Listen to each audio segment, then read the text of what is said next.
Hello guys! Samahan niyo kaming gumawa ng creamy pork mushroom. So, ang mga kailangan natin is kawali, 1 kilong pork, asukal na white, soy sauce, and paminta. Also, the kutsara for panghalo.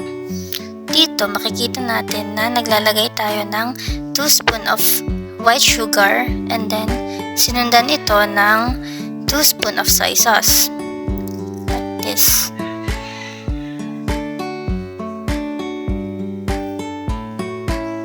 Medyo nahihirapan pa dyan magtanggal ng soy sauce sa lalagyan.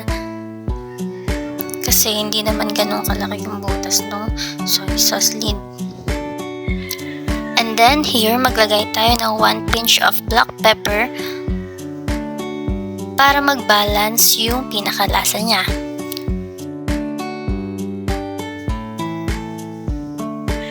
Halu-haluin hanggang sa mahilo ang mga laman.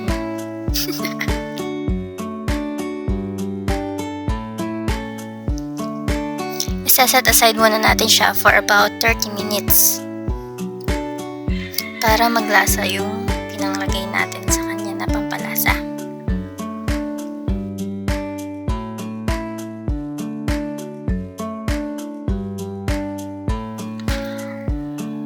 We also need a Nestle all-purpose cream para maging creamy yung pinaka-dish natin. Also a mushroom. In this part, tapos na natin siyang set aside sa loob ng 30 minutes and then ililipat na natin siya sa empty bowl.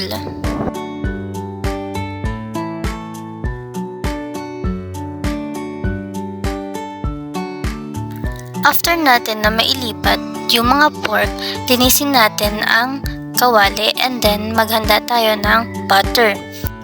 Also an onion and 3 cloves of garlic para sa pangsasangkot siya. Mahinang apoy lamang dapat ang gagamitin natin para hindi gaano masunog yung ilalagay nating garlic at saka yung onion. Ilagay na natin yung butter para magsilbing oil sa pinaka lulutuin nating dish.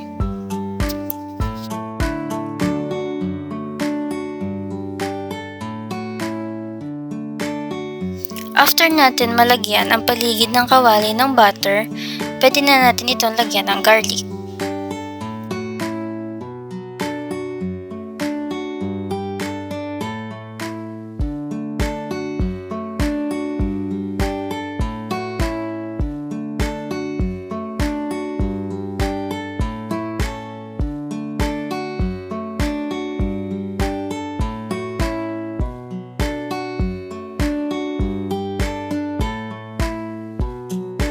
I-wait muna natin na mag-medyo brown yung pinaka-garlic natin before tayo maglagay ng sibuyas.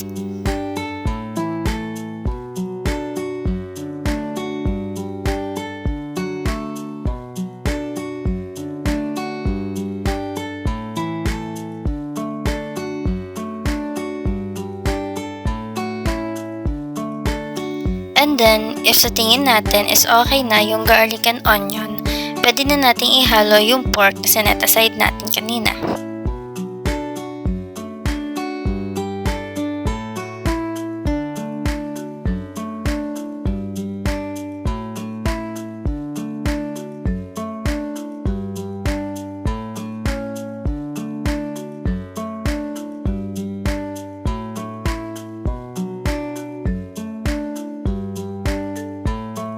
Lagyan ulit natin ng kaunting pepper para sa better result ng lasa nito. After this, haluin natin ng konti and then takluban ulit natin.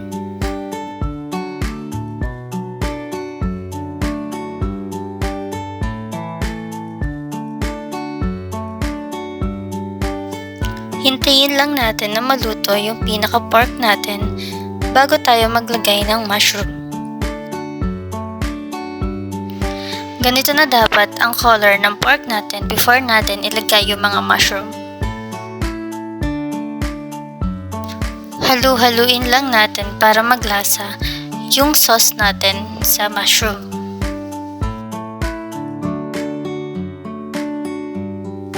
If gusto nyo naman ng medyo saucy or ng may sabaw, lagyan natin ng 1/2 cup of water.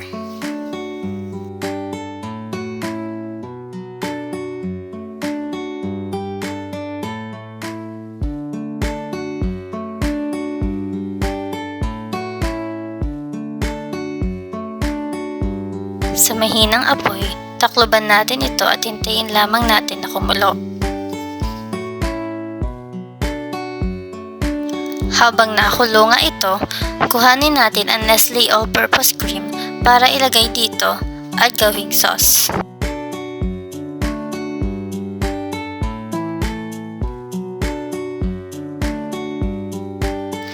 Haluin lang natin hanggang sa kumalat na yung pinaka-creamy natin, and then takloban ulit natin at hintayin na kumulo.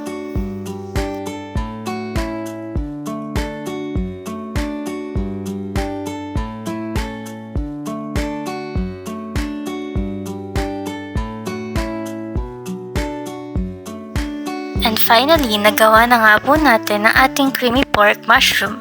Happy eating!